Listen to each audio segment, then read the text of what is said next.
सभी भक्तजनों को मेरा निवन प्रणाम। राम राम, जय श्री कृष्णा। पूनम सिहाग की दुनिया में आप सभी का बहुत बहुत स्वागत है। श्रीमद् भागवत महापुराण दशम स्कंद 44वां अध्याय। चाणूर मुष्टिक आदि पहलवानों का तथा कंस का उद्धार। श्री सुखदेव जी कहते हैं, परीक्षित, भगवान श्री कृष्ण ने चाणूर आदि के वध का निश्चित संकल्प कर लिया। जोड़बंद दिए जाने पर श्री कृष्ण चाणूर से और बलराम जी मुष्टिक से जा भिड़े। वे लोग एक दूसरे को जीत लेने की इच्छा से हाथ बांधकर और पैरों से पैर अड़ाकर बलपूर्वक अपनी अपनी ओर खींचने लगे।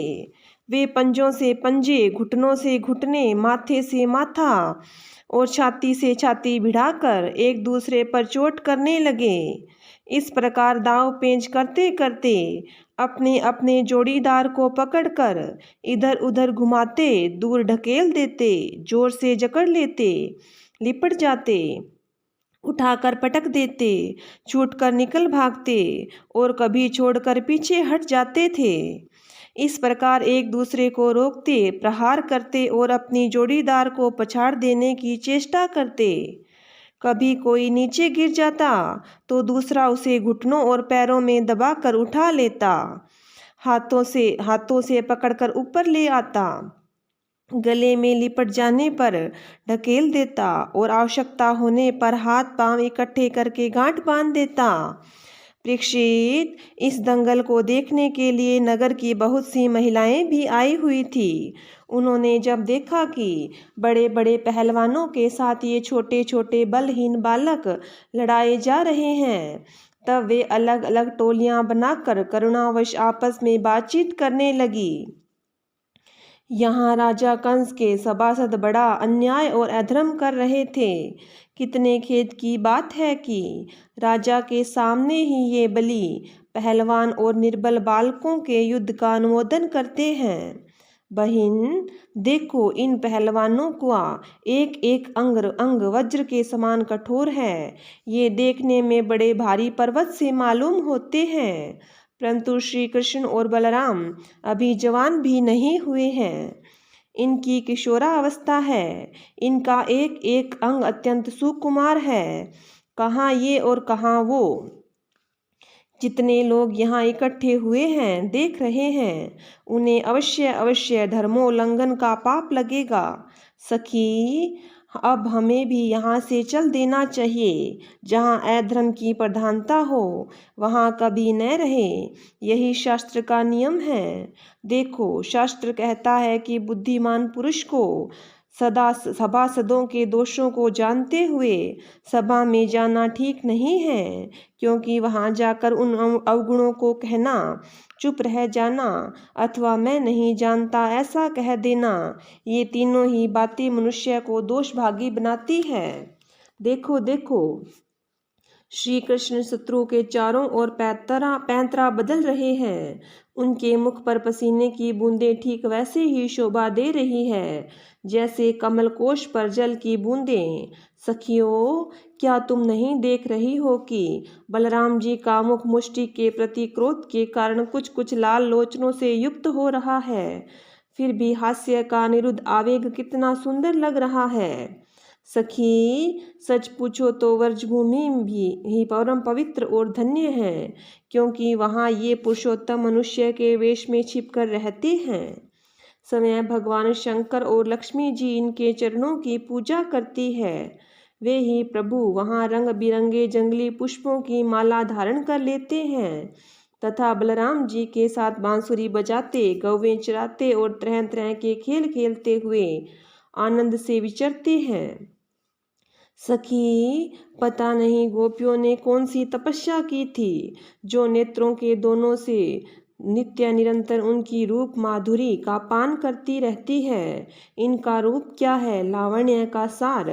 संसार या उससे परे किसी का भी रूप इनके रूप के समान नहीं है। फिर बढ़कर होने की तो बात ही क्या है। सो भी किसी के संवारने सजाने से नहीं, गहने पहनने से भी नहीं, बल्कि स्वयं सिद्ध है। इस रूप को देखते देखते तृप्ति भी नहीं होती, क्योंकि यह प्रतिक्षण नया होता जाता है, नित्य नूतन है। समग्र यश, सौंदर्य और ऐश्वर्य इसी के आश्रित है सखियों, परंतु इनका दर्शन तो औरों के लिए बड़ा बड़ा ही दुर्लभ है। वह तो गोपियों के ही भाग्य में बंधा है। सखी, व्रज की गोपियां धन्य हैं। निरंतर श्री कृष्ण में ही चित लगा रहने के कारण, प्रेम भरे हृदय से, आंसुओं के कारण गदगद कंठ से वे इन्हीं की लीलाओं का गान करती रहती है। वे दूध दुहते, दही मंथते, धान कूटते, घर लीपते, बालकों को झूला झुलाते, रोते हुए बालकों को चुप कराते, उन्हें नहलाते धुलाते, घरों को झाड़ते बुहारते, कहाँ तक कहें। सारे काम करते समय श्री कृष्ण के गुणों का गान में ही मस्त रहती है। ये श्री कृष्ण जब प्रातःकाल गौओं को चराने के लिए व्रज के वन में जाते हैं और सायंकाल उन्हें लेकर व्रज से लौटते हैं, तब बड़े मधुर स्वर से बांसुरी बजाते हैं। उसकी टेर सुनकर गोपियां घर का सारा काम काज छोड़कर झटपट रास्ते में दौड़ आती है और श्री कृष्ण का मंद मंद मुस्कान एवं दया भरे चितवन से युक्त मुख कमल निहार निहार कर निहाल होती है। सचमुच गोपियां ही परम पुण्यवती हैं। भरतवंश शिरोमणे, जिस समय पूर्ववासिनी स्त्रियां इस प्रकार बातें कर रही थी, उसी समय योगेश्वर भगवान श्री कृष्ण ने मन ही मन शत्रु को मार डालने का निश्चय किया। स्त्रियों की ये भयपूर्ण बातें माता पिता देवकी वसुदेव भी सुन रहे थे। वे पुत्र स्नेह वश शोक से विहल हो गए। उनके हृदय में बड़ी जलन, बड़ी पीड़ा होने लगी, क्योंकि वे अपने पुत्रों के बलवीर्य को नहीं जानते थे। भगवान श्री कृष्ण और उनसे भिड़ने वाला चाणूर दोनों ही भिन्न भिन्न प्रकार के दांव पैंच का प्रयोग करते हुए परस्पर जिस प्रकार लड़ रहे थे, वैसे ही बलराम जी और मुष्टिक भी भिड़े हुए थे। भगवान के अंग प्रत्यंग वज्र से भी कठोर हो रहे थे। उनकी रगड़ से चारणों की रग रग ढीली पड़ गई। बार बार उसे ऐसा मालूम हो रहा था मानो उसके शरीर के सारे बंधन टूट रहे हैं।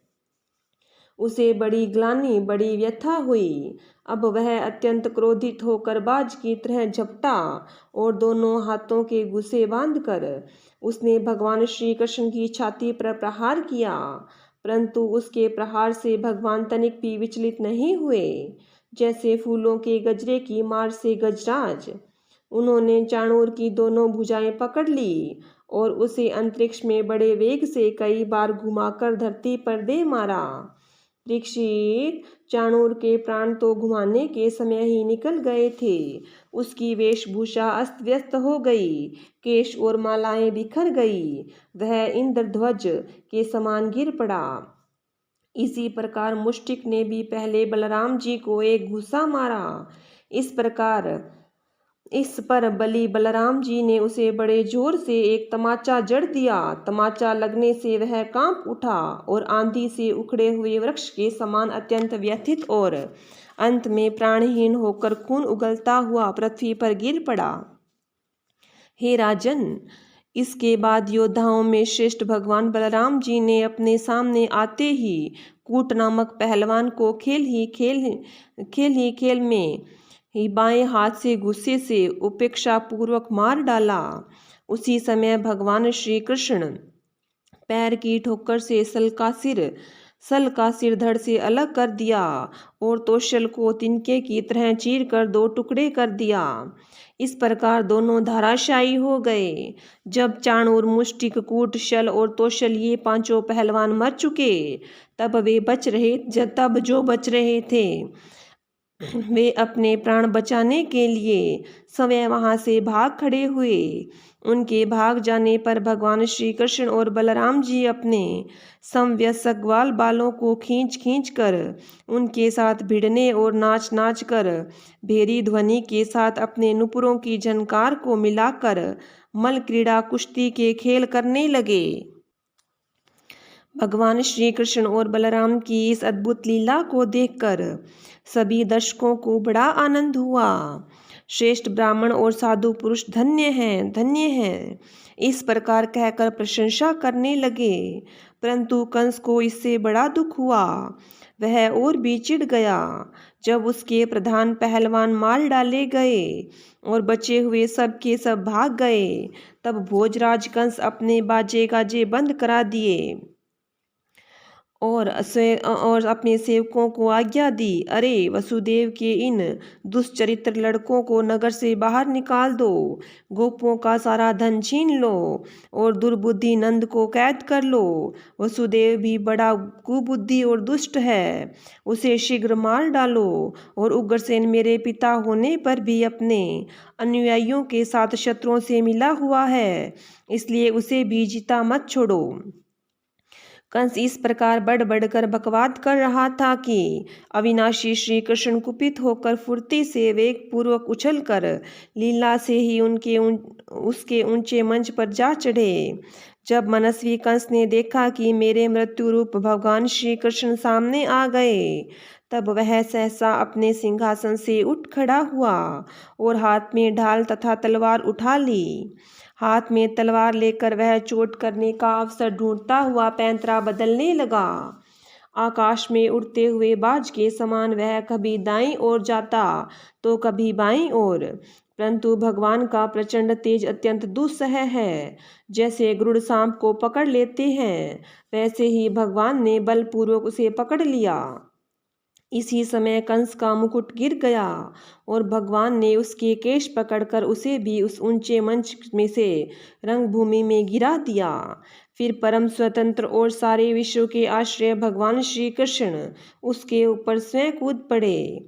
उनके कूदते ही कंस की मृत्यु हो गई। सबके देखते देखते भगवान श्री कृष्ण कंस की लाश को धरती पर उसी प्रकार घसीटने लगे जैसे सिंह हाथी को घसीटे। नरेंद्र, उस समय उनके मुंह से हाय हाय की बड़ी ऊंची आवाज़ सुनाई पड़ी। उस समय सबके मुंह से हाय हाय की सबसे बड़ी ऊंची आवाज़ सुनाई पड़ी। कंस नित्य निरंतर बड़ी घबराहट के साथ श्री कृष्ण का ही चिंतन करता रहता था। वह खाते पीते सोते चलते बोलते और सांस लेते सब समय अपने सामने चक्र हाथ में लिए भगवान श्री कृष्ण को ही देखता रहता था। इस नित्य चिंतन के फलस्वरूप वह चाहे द्वेष भाव से ही क्यों न किया गया हो, उसे भगवान के उसी रूप की प्राप्ति हुई, सारूप्य मुक्ति हुई, जिसकी प्राप्ति बड़े बड़े तपस्वी योगियों के लिए भी कठिन है। कंस के कंग और न्योग्रोध आदि 8 छोटे भाई थे। वे अपने बड़े भाई का बदला लेने के लिए क्रोध से आग बबूले होकर भगवान श्री कृष्ण और बलराम की ओर दौड़े। जब भगवान बलराम जी ने देखा कि वे बड़े वेग से युद्ध के लिए तैयार होकर दौड़ रहे हैं, तब उन्होंने परिध उठाकर उन्हें वैसे ही मार डाला जैसे सिंह पशुओं को मार डालता है। उस समय आकाश में दुदुम्बियाँ बजने लगी।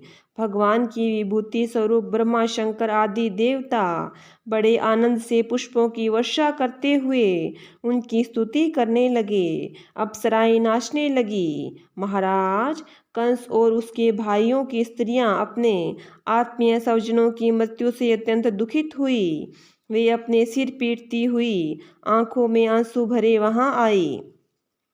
वीरशैया पर सोए हुए अपने पतियों से लिपट कर वे शोकग्रस्त हो गई और बार बार आंसू बहाती हुई ऊंचे स्वर से विलाप करने लगी। हा नाथ, हे प्यारे, हे धर्मज्ञ, हे करुणामय, हे अनाथ वत्सल, आपकी मृत्यु से हम सबकी मृत्यु हो गई। आज हमारे घर उजड़ गए, हमारी संतान अनाथ हो गई।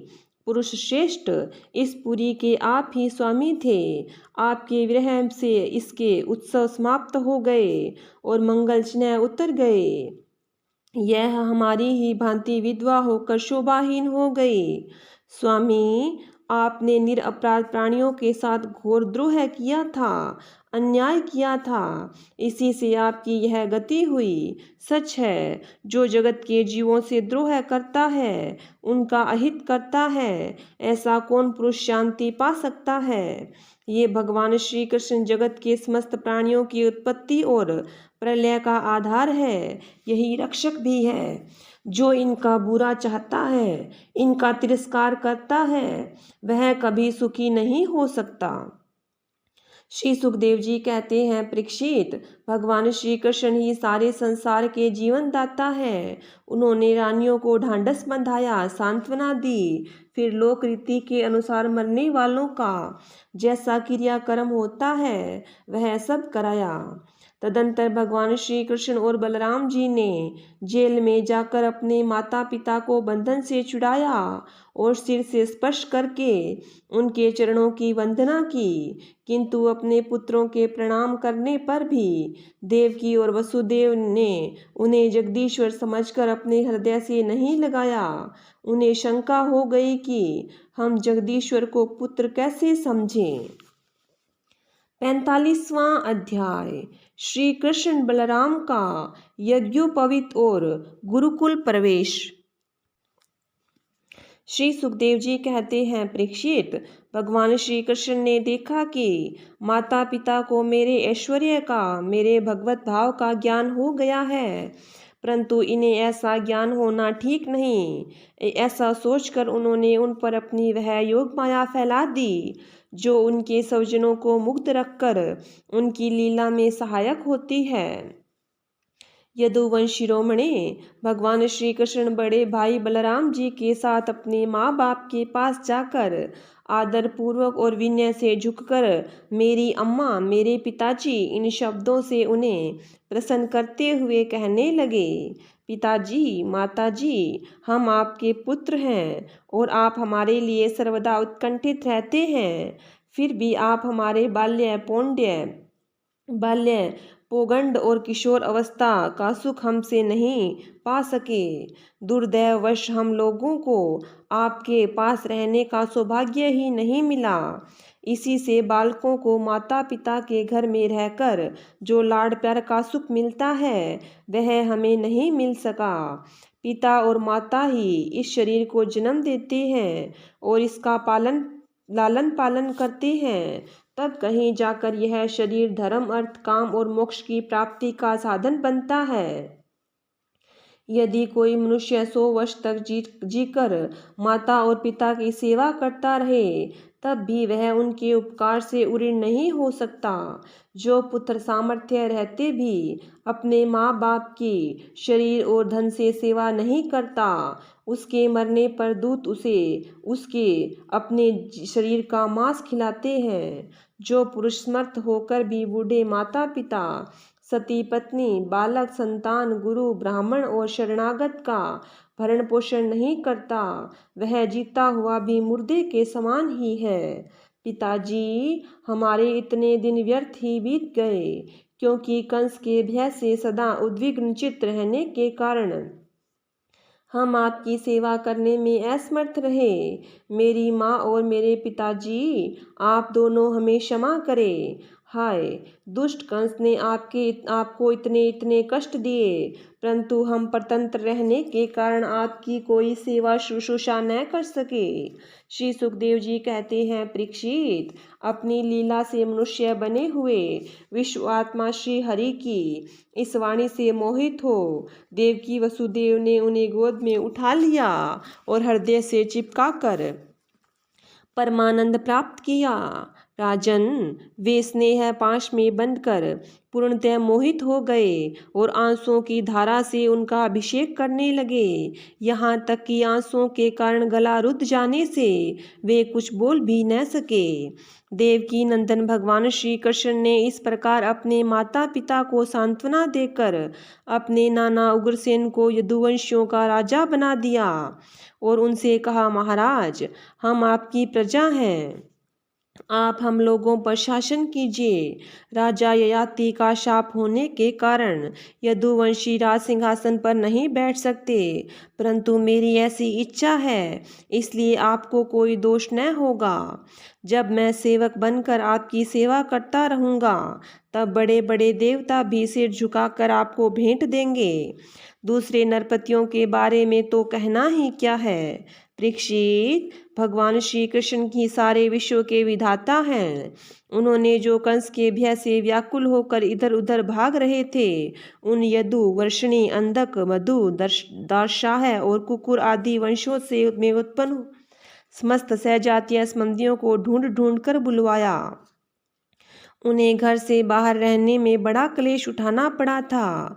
भगवान ने उनका सत्कार किया, सांत्वना दी और उन्हें खूब धन संपत्ति देकर तृप्त किया तथा अपने अपने घरों में बसा दिया। अब सारे के सारे यदुवंशी भगवान श्री कृष्ण तथा बलराम के बाहुबल से सुरक्षित थे। उनकी कृपा से उन्हें किसी प्रकार की व्यथा नहीं थी, दुख नहीं था। उनके सारे मनोरथ सफल हो गए थे, वे कृतार्थ हो गए थे। अब वे अपने अपने घरों में आनंद से विहार करने लगे। भगवान श्री कृष्ण का वदन आनंद का सदन है। वे नित्य प्रफुल्लित, कभी न कुम्हलाने वाला कमल है। उसका सौंदर्य अपार है। सदन, हास और चितवन उस पर सदा नाचती रहती है। यदुवंशी दिन प्रतिदिन उसका दर्शन करके आनंद मग्न रहते। मथुरा में वृद्ध पुरुष भी युवकों के समान अत्यंत बलवान और उत्साही हो गए थे, क्योंकि वे अपने नेत्रों के दोनों से बारंबार भगवान के मुखारविंद का अमृतमय मकरंद रस का पान करते रहते थे। प्रिय परीक्षित, अब देवकी नंदन भगवान श्री कृष्ण और बलराम जी दोनों ही नंद बाबा के पास आए और गले लगने के बाद उनसे कहने लगे, पिताजी, आपने और माँ यशोदा ने बड़े स्नेह और दुलार से हमारा लालन पालन किया है। इसमें कोई संदेह नहीं कि माता पिता संतान पर अपने शरीर से भी अधिक स्नेह करते हैं। जिन्हें पालन पोषण न कर सकने के कारण स्वजन संबंधियों ने त्याग दिया है, उन बालकों को जो लोग अपने पुत्र के समान लाड प्यार करते हैं, वे ही वास्तव में उनके माता पिता हैं। पिताजी, अब आप लोग व्रज में जाइए। इसमें संदेह नहीं कि हमारे बिना वात्सल्य स्नेह के कारण आप लोगों को बहुत दुख होगा। यहाँ के सुहृदय संबंधियों को सुखी करके हम आप लोगों से मिलने के लिए आएंगे। भगवान श्री कृष्ण ने नंद बाबा और दूसरे व्रजवासियों को इस प्रकार समझा बुझाकर बड़े आदर के साथ वस्त्र, आभूषण और अनेक धातुओं से बने बर्तन आदि देकर उनका सत्कार किया। भगवान की बात सुनकर नंद बाबा ने प्रेम से अधीर होकर दोनों भाइयों को गले लगा लिया और फिर नेत्रों में आंसू भरकर गोपों के साथ व्रज के लिए प्रस्थान किया। हे राजन, इसके बाद वसुदेव जी ने अपने पुरोहित गर्गाचार्य और दूसरे ब्राह्मणों से दोनों पुत्रों का विधि पूर्वक द्विजाति समुचित यज्ञोपवीत संस्कार करवाया। उन्होंने विविध प्रकार के वस्त्र और आभूषणों से ब्राह्मणों का सत्कार करके उन्हें बहुत सी दक्षिणा और बछड़ों वाली गौवें दी। सभी गवें गले में सोने की माला पहने हुए थी तथा और भी बहुत से आभूषण एवं रेशमी वस्त्रों की मालाओं से विभूषित थी। महामती वसुदेव जी ने भगवान श्री कृष्ण और बलराम जी के जन्म नक्षत्र में जितनी गौवें मन ही मन संकल्प करके दी थी, उन्हें पहले कंस ने अन्याय से छीन लिया था। अब उनका स्मरण करके उन्होंने ब्राह्मणों को वे फिर से दी। इस प्रकार यदुवंश के आचार्य गर्गा जी से संस्कार करवाकर बलराम जी और भगवान श्री कृष्ण द्विजत्व को प्राप्त हुए। उनका ब्रह्मचर्य व्रत अखंड तो था ही, अब उन्होंने गायत्री पूर्वक अध्ययन के लिए उसे नियमित स्वीकार किया। श्री कृष्ण और बलराम जगत के एकमात्र स्वामी हैं, सर्वज्ञ हैं। सभी विद्याएं उन्हीं से निकली है। उनका निर्मल ज्ञान स्वतः सिद्ध है, फिर भी उन्होंने मनुष्य की सी लीला करके उसे छिपा रखा है। अब वे दोनों गुरुकुल में निवास करने की इच्छा से काश्यप गोत्री संदीपनी मुनि के पास गए। वे अवंतीपुर में रहते थे। वे दोनों भाई विधि पूर्वक गुरुजी के पास रहने लगे।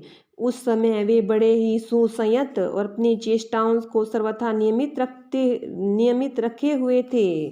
गुरुजी तो उनका आदर करते ही थे, भगवान श्री कृष्ण और बलराम जी भी गुरु की उत्तम सेवा कैसे करनी चाहिए, इसका आदर्श लोगों के सामने रखते हुए बड़ी भक्ति से इष्ट देव के समान उनकी सेवा करने लगे। गुरुवर सांदीपनी जी उनके शुद्ध भाव से युक्त सेवा से बहुत प्रसन्न हुए। उन्होंने दोनों भाइयों को छहों अंग और उपनिषदों के सहित संपूर्ण वेदों की शिक्षा दी। इसके सिवा मंत्र और देवताओं के ज्ञान के साथ धनुर्वेद, मनुस्मृति आदि धर्मशास्त्र, मीमांसा आदि वेदों का तात्पर्य बतलाने वाले शास्त्र, तर्क विद्या आदि की भी शिक्षा दी। साथ ही संधि, विग्रह, यान, आसन, द्वैध और आश्रय इन 6 भेदों से युक्त राजनीति का भी अध्ययन कराया। परीक्षित, भगवान श्री कृष्ण और बलराम सारी विद्याओं के प्रवर्तक हैं। इस समय केवल श्रेष्ठ मनुष्य का सा व्यवहार करते हुए ही वे अध्ययन कर रहे थे। उन्होंने गुरुजी के केवल एक बार कहने मात्र से सारी विद्याएं सीख ली। केवल 64 दिन रात में ही वे संयमी शिरोमणि दोनों भाइयों ने 64 कलाओं का ज्ञान प्राप्त कर लिया। इस प्रकार अध्ययन समाप्त होने पर उन्होंने सांदीपनी मुनि से प्रार्थना की कि आपकी जो इच्छा हो गुरु दक्षिणा मांग लो। महाराज, सांदीपनी मुनि ने उनकी अद्भुत महिमा और अलौकिक बुद्धि का अनुभव कर लिया था, इसलिए उन्होंने अपनी पत्नी की सलाह करके यह गुरुदक्षिणा मांगी कि प्रभास क्षेत्र में हमारा बालक समुद्र में डूबकर मर गया था, उसे तुम लोग ला दो। बलराम जी और श्री कृष्ण का पराक्रम अनंत है, दोनों ही महारथी थे। उन्होंने बहुत अच्छा कहकर गुरुजी की आज्ञा स्वीकार की और रथ पर सवार होकर प्रभास क्षेत्र में गए। वे समुद्र तट पर जाकर क्षण भर बैठे रहे। उस समय यह जानकर कि ये साक्षात परमेश्वर हैं, अनेक प्रकार की पूजा सामग्री लेकर समुद्र उनके सामने उपस्थित हुआ। भगवान ने समुद्र से कहा, समुद्र, तुम यहाँ अपनी बड़ी बड़ी तरंगों से हमारे जिस गुरुपुत्र को बहा ले गए थे उसे लाकर शीघ्र हमें दो। मनुष्य वेशधारी समुद्र ने कहा, देवाधिदेव श्री कृष्ण, मैंने उस बालक को नहीं लिया है। मेरे जल में पंचजन नाम का एक बड़ा भारी दैत्य जाति का असुर शंख के रूप में रहता है। अवश्य ही उसी ने उस बालक को चुरा लिया होगा। समुद्र की बात सुनकर भगवान तुरंत ही जल में जा घुसे और शंखासुर को मार डाला, परंतु वह बालक उसके पेट में नहीं मिला। तब उसके शरीर का शंख लेकर भगवान रथ पर चले आए। वहां से बलराम जी के साथ श्री कृष्ण ने यमराज की प्रिय पुरी संयमिनी के में जाकर अपना शंख बजाया। शंख का शब्द सुनकर सारी प्रजा का शासन करने वाले यमराज ने उनका स्वागत किया और भक्ति भाव से भरकर विधि पूर्वक उनकी बहुत बड़ी पूजा की। उन्होंने नम्रता से झुककर समस्त प्राणियों के हृदय में विराजमान सच्चिदानंद स्वरूप भगवान श्री कृष्ण से कहा, लीला से ही मनुष्य बने हुए सर्वव्यापक परमेश्वर, मैं आप दोनों की क्या सेवा करूं? भगवान ने कहा, यमराज, यहाँ आपने अपने कर्म बंधन के अनुसार मेरा गुरुपुत्र लाया गया है। तुम मेरी आज्ञा स्वीकार करो और उसके कर्म पर ध्यान न देकर उसे मेरे पास ले आओ। यमराज ने जो आज्ञा कहकर भगवान का आदेश स्वीकार किया और उनका गुरुपुत्र ला दिया। तब यदुवंश शिरोमणि भगवान श्री कृष्ण और बलराम जी उस बालक को लेकर उज्जैन लौट आए और उसे अपने गुरुदेव को सौंपकर कहा कि आप और जो कुछ चाहे मांग लें। गुरुजी ने कहा, बेटा, तुम दोनों ने भली भांति गुरुदक्षिणा दी, अब और क्या चाहिए? जो तुम्हारे जैसे पुरुषोत्तम का गुरु हो उनका कौन सा मनोरथ अपूर्ण रह सकता है? वीरो, अब तुम दोनों अपने घर जाओ। तुम्हें लोगों को पवित्र करने वाली कीर्ति प्राप्त हो। तुम्हारी पढ़ी हुई विद्या इस लोक और परलोक में सदा नवीन बनी रहे, कभी विस्मृत न हो। बेटा परीक्षित, फिर गुरु जी से आज्ञा लेकर वायु के समान वेग और मेघ के समान शब्दों वाले रथ पर सवार होकर दोनों भाई मथुरा लौट आए। मथुरा की प्रजा बहुत दिनों तक श्री कृष्ण और बलराम को न देखने से अत्यंत दुखी हो रही थी। अब उन्हें आया देख सब के सब परमानंद में मग्न हो गए, मानो खोया हुआ धन मिल गया हो। 46वां अध्याय उद्धव जी की व्रज यात्रा। श्री सुखदेव जी कहते हैं, परीक्षित, उद्धव जी ऋषि वंशियों में एक प्रधान पुरुष थे। वे साक्षात बृहस्पति जी के शिष्य और परम बुद्धिमान थे। उनकी महिमा के संबंध में इससे बढ़कर और कौन सी बात कही जा सकती है कि वे भगवान श्री कृष्ण के प्यारे सखा तथा मंत्री भी थे। एक दिन शरणागतों के सारे दुख हर लेने वाले भगवान श्री कृष्ण ने अपने प्रिय भक्त और एकांत प्रेमी उद्धव जी का हाथ अपने हाथ में लेकर कहा, सौम्य स्वभाव उद्धव, तुम व्रज में जाओ। वहाँ मेरे माता पिता नंद बाबा और यशोदा मैया हैं, उन्हें आनंदित करो। और गोपियाँ मेरे विरह की व्याधि से बहुत दुखी हो रही हैं, उन्हें मेरे संदेश सुनाकर उस वेदना से मुक्त करो। प्यारे उद्धव, गोपियों का मन नित्य निरंतर मुझ में ही लगा रहता है। उनके प्राण, उनका जीवन, उनका सर्वस्व मैं ही हूँ। मेरे लिए उन्होंने अपने पति पुत्र आदि सभी सगे संबंधियों को छोड़ दिया है। उन्होंने बुद्धि से भी मुझी को अपना प्यारा, अपना प्रियतम नहीं अपना आत्मा मान रखा है। मेरा यह व्रत है कि जो लोग मेरे लिए लौकिक और पारलौकिक धर्मों को छोड़ देते हैं, उनका भरण पोषण मैं स्वयं करता हूँ। प्रिय उद्धव, मैं उन गोपियों का परम प्रियतम हूँ। मेरे यहाँ चले आने से वे मुझे दुरस्त मानती हैं और मेरा स्मरण करके अत्यंत मोहित हो रही हैं, बार बार मूर्छित हो जाती हैं। वे मेरे विरह की व्यथा से विहल हो रही हैं, प्रतिक्षण मेरे लिए उत्कंठित रहती हैं। मेरी गोपियाँ मेरी प्रेयसियाँ हैं, इस समय बड़े ही कष्ट और यत्न से अपने प्राणों को किसी प्रकार रख रही है। मैंने उनसे कहा था कि मैं आऊँगा, वही उनके जीवन का आधार है। उद्धव, और तो क्या कहूँ, मैं ही उनकी आत्मा हूँ। वे नित्य निरंतर मुझ में ही तन्मय रहती है। श्री सुखदेव जी कहते हैं, परीक्षित, जब भगवान श्री कृष्ण ने यह बात कही तब उद्धव जी बड़े आदर से अपने स्वामी का संदेश लेकर रथ पर सवार हुए और नंदगांव के लिए चल पड़े। परम सुंदर उद्धव जी सूर्यास्त के समय नंद बाबा के व्रज में पहुँचे। उस समय जंगल से गौवें लौट रही थी। उनके खुरों के आघात से इतनी धूल उड़ रही थी कि उनका रथ ढक गया। व्रजभूमि में ऋतुमती गौओं के लिए मतवाले सांड आपस में लड़ रहे थे। उनकी गर्जना से सारा व्रज गूंज रहा था। थोड़े दिनों की ब्याही हुई गौवें अपने थनों से भारी भार से दबी होने पर भी अपने अपने बछड़ों की ओर दौड़ रही थी। सफ़ेद रंग के बछड़े इधर उधर उछल कूद मचाते हुए बहुत ही भले मालूम होते थे। गायें दूहने के घर घर ध्वनि से और बांसुरियों की मधुर टेर से अब भी व्रज की अपूर्व शोभा हो रही थी। गोपी और गोप सुंदर सुंदर वस्त्र तथा गहनों से सज धज कर श्री कृष्ण तथा बलराम जी के मंगलमय चरित्रों का गान कर रहे थे और इस प्रकार व्रज की शोभा और भी बढ़ गई थी। गोपों के घरों में अग्नि, सूर्य, अतिथि, गौ, ब्राह्मण और देवता पितरों की पूजा की हुई थी। धूप की सुगंध चारों ओर फैल रही थी और दीपक जगमगा रहे थे। उन घरों को पुष्पों से सजाया गया था। ऐसे मनोहर ग्रहों से सारा व्रज और भी मनोरम हो रहा था। चारों ओर वन पंक्तियां फूलों से लद रही थी। पक्षी चहक रहे थे और भंवरे गुंजार कर रहे थे। वहाँ जल और स्थल दोनों ही कमलों के वन से शोभायमान थे और हंस, बतख आदि पक्षी वन में विहार कर रहे थे।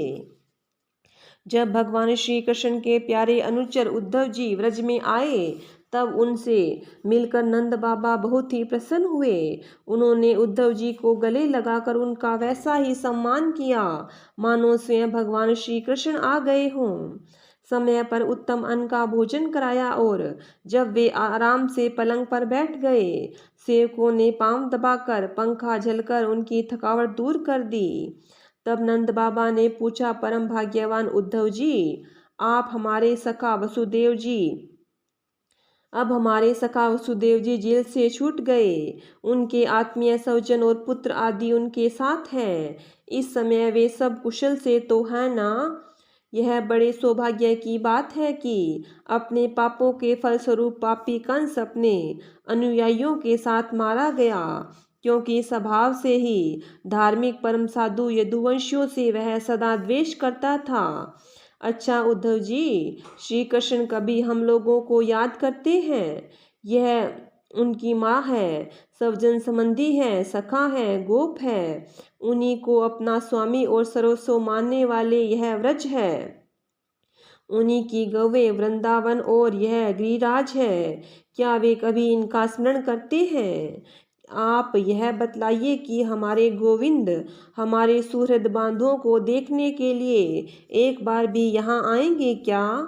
यदि वे यहाँ आ जाते तो हम उनकी वह सुगढ़ नासिका, उनका मधुर हास्य और मनोहर चितवन से युक्त मुख कमल देख तो लेते।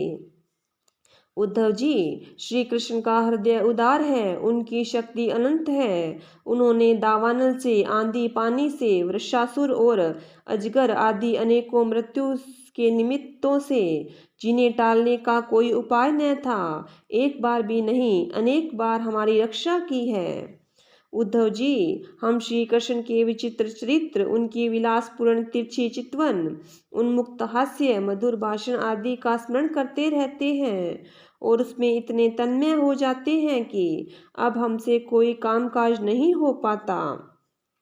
जब हम देखते हैं कि यह वही नदी है जिसमें श्री कृष्ण जल क्रीड़ा करते थे, यह वही गिरिराज है जिसे उन्होंने अपने एक हाथ पर उठा लिया था, ये वे ही वन और प्रदेश है जहाँ श्री कृष्ण गौवें चराते हुए बांसुरी बजाते थे, और ये वे ही स्थान हैं जहाँ वे अपने सखाओं के साथ अनेकों प्रकार के खेल खेलते थे, और साथ ही यह भी देखते हैं कि वहाँ उनके चरण चिन्ह अभी मिटे नहीं हैं।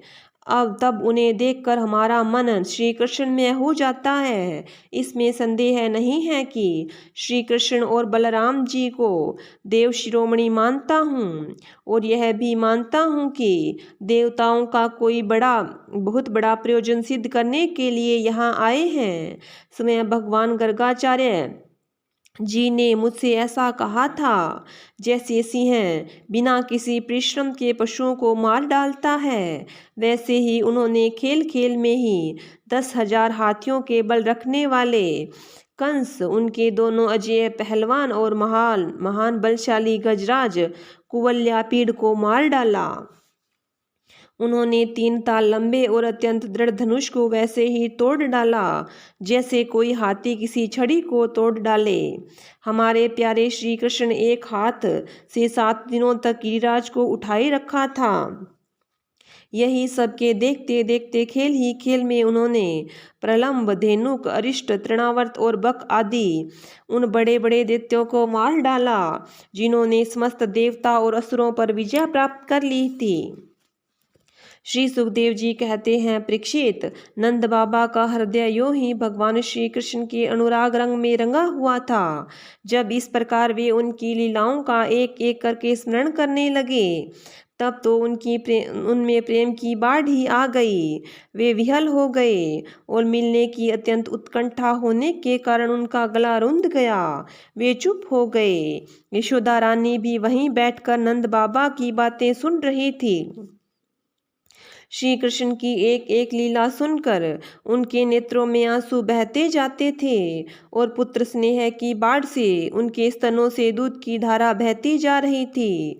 उद्धव जी, नंद बाबा और यशोदा रानी के हृदय में श्री कृष्ण के प्रति कैसा आगाध अनुराग है, यह देखकर आनंद मग्न हो गए और उनसे कहने लगे। उद्धव जी ने कहा, हे मानद, इसमें संदेह नहीं कि आप दोनों समस्त शरीरधारियों में अत्यंत भाग्यवान हैं, सराहना करने योग्य है, क्योंकि जो सारे चराचर जगत को बनाने वाले और उसे ज्ञान देने वाले नारायण हैं, उनके प्रति आपके हृदय में ऐसा वात्सल्य स्नेह पुत्र भाव है।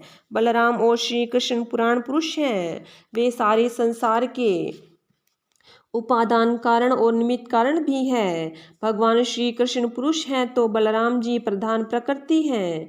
ये ही दोनों समस्त शरीर में प्रविष्ट होकर उन्हें जीवन दान देते हैं और उनमें उनसे अत्यंत विलक्षण जो ज्ञान स्वरूप जीव है उनका नियमन करते हैं। जो जीव मृत्यु के समय अपने शुद्ध मन को एक क्षण के लिए भी उनमें लगा देता है, वह समस्त कर्म वासनाओं को धो बहाता है और शीघ्र ही सूर्य के समान तेजस्वी और ब्रह्ममय होकर परम गति को प्राप्त होता है। वे भगवान ही जो सबके आत्मा और परम कारण हैं, भक्तों की अभिलाषा पूर्ण करने और पृथ्वी का भार उतारने के लिए मनुष्य का सा शरीर ग्रहण करके प्रकट हुए हैं। उनके प्रति आप दोनों का ऐसा सुदृढ़ वात्सल्य भाव है। फिर महात्माओं, आप दोनों के लिए अब कौन सा शुभ कर्म करना शेष रह जाता है। भक्त वत्सल यदुवंश शिरोमणि भगवान श्री कृष्ण थोड़े ही दिनों में व्रज में आएंगे और आप दोनों को अपने माँ बाप को आनंदित करेंगे। जिस समय उन्होंने समस्त यदुवंशियों के द्रोही कंस को रणभूमि में मार डाला और आपके पास आकर कहा कि मैं व्रज में आऊँगा, उस कथन को वे सत्य करेंगे। नंद बाबा और माता यशोदा जी, आप दोनों परम भाग्यशाली हैं, खेद न करें। आप श्री कृष्ण को अपने पास ही देखेंगे, क्योंकि जैसे काष्ठ में अग्नि सदा ही व्यापक रूप से रहती है, वैसे ही वे समस्त प्राणियों के हृदय में सर्वदा विराजमान रहते हैं। एक शरीर के प्रति अभिमान न होने के कारण न तो उनका कोई प्रिय है न तो अप्रिय, वे सब में और सब के प्रति समान हैं। इसलिए उनकी दृष्टि न तो कोई उत्तम है और न कोई अधम, यहाँ तक कि विषमता का भाव रखने वाला भी उनके लिए विषम नहीं है। न तो उनकी कोई माता है न कोई पिता, न पत्नी है और न पुत्र आदि, न अपना है और न ही पराया, न देह है और न ही जन्म ही है। इस लोक में उनका कोई कर्म नहीं है। फिर भी वे साधुओं के परित्राण के लिए लीला करने के लिए देव आदि सात्विक, मत्स्य आदि तामस और मनुष्य आदि मिश्र योनियों में शरीर धारण करते हैं। भगवान अजन्मा है, उनमें प्राकृत, सत्वरज आदि से एक भी गुण नहीं है। इस प्रकार इन गुणों से अतीत होने पर भी लीला के लिए खेल खेल में वे सत्वरज और तम, इन तीनों गुणों को स्वीकार कर लेते हैं और उनके द्वारा जगत की रचना, पालन और संहार करते हैं। जब बच्चे घुमरी परेता खेलने लगते हैं या मनुष्य वेग से चक्कर लगाने लगते हैं, तब उन्हें सारी पृथ्वी घूमती हुई जान पड़ती है। वैसे ही वास्तव में सब कुछ करने वाले चित्त ही हैं, परंतु उस चित्त में अहम बुद्धि हो जाने के कारण, भ्रमवश उसे आत्मा अपना मैं समझ लेने के कारण जीव अपने को कर्ता समझने लगता है। भगवान श्री कृष्ण केवल आप दोनों के ही पुत्र नहीं हैं, वे समस्त प्राणियों के आत्मा, पुत्र, माता पिता और स्वामी भी हैं। बाबा, जो कुछ देखा या सुना जाता है वह चाहे भूत से संबंध रखता हो, वर्तमान से अथवा भविष्य से, स्थावर हो या जंगम हो, महान हो अथवा अलप हो, ऐसी कोई वस्तु नहीं है जो भगवान श्री कृष्ण से पृथक हो। बाबा, श्री कृष्ण के अतिरिक्त ऐसी कोई वस्तु नहीं है जिसे वस्तु कह सके। वास्तव में वे ही हैं, वे ही परमार्थ सत्य हैं। परीक्षित, भगवान श्री कृष्ण के सखा उद्धव और नंद बाबा इस प्रकार आपस में बातें करते रहे और वह रात बीत गई। कुछ रात शेष रहने पर गोपियां उठी। दीपक जलाकर उन्होंने घर की दहेलियों पर वस्तुदेव का पूजन किया, अपने घरों को झाड़ बुहार कर साफ किया और फिर दही मंथने लगी। गोपियों की कलाइयों में कंगन शोभायमान हो रहे थे। रस्सी खींचते समय वे बहुत भली मालूम हो रही थी। उनके नितंब स्तंभ और गले के हार हिल रहे थे। कानों के कुंडल हिल हिल कर उनके कुमकुम मंडित कपोलों की लालिमा बढ़ा रहे थे। उनके आभूषणों की मणियां दीपक की ज्योति से और भी जगमगा रही थी और इस प्रकार वे अत्यंत शोभा से संपन्न होकर दही मथ रही थी। उस समय गोपियां कमल नयन भगवान श्री कृष्ण के मंगलमय चरित्रों का गान कर रही थी। उनका वह संगीत दही मथने की ध्वनि से मिलकर और भी अद्भुत हो गया और स्वर्गलोक तक जा पहुंचा, जिसकी स्वर लहरी सब और फैलकर दिशाओं का अमंगल मिटा देती है। जब भगवान भुवन भास्कर का उदय हुआ तब व्रजांगनाओं ने देखा कि नंद बाबा के दरवाजे पर एक सोने का रथ खड़ा है। वे एक दूसरे से पूछने लगी, यह किसका रथ है? किसी गोपी ने कहा, कंस का प्रयोजन सिद्ध करने के लिए अक्रूर ही तो कहीं फिर से नहीं आ गया, जो कमल नयन प्यारे श्याम सुंदर को यहाँ से मथुरा ले गया था। किसी दूसरी गोपी ने कहा, क्या अब वह हमें ले जाकर अपने मेरे मरे हुए स्वामी कंस का पिंडदान करेगा? अब यहाँ उसके आने का और क्या प्रयोजन हो सकता है? व्रजवासिनी स्त्रियां इस प्रकार आपस में बातचीत कर रही थी कि उसी समय नित्य कर्म से निवृत्त होकर उद्धव जी आ पहुँचे। श्रीमद् भागवत महापुराण दशम स्कंद 40वां अध्याय समाप्त। बोलिए विष्णु भगवान की जय हो। बोलिए कृष्ण भगवान की जय हो।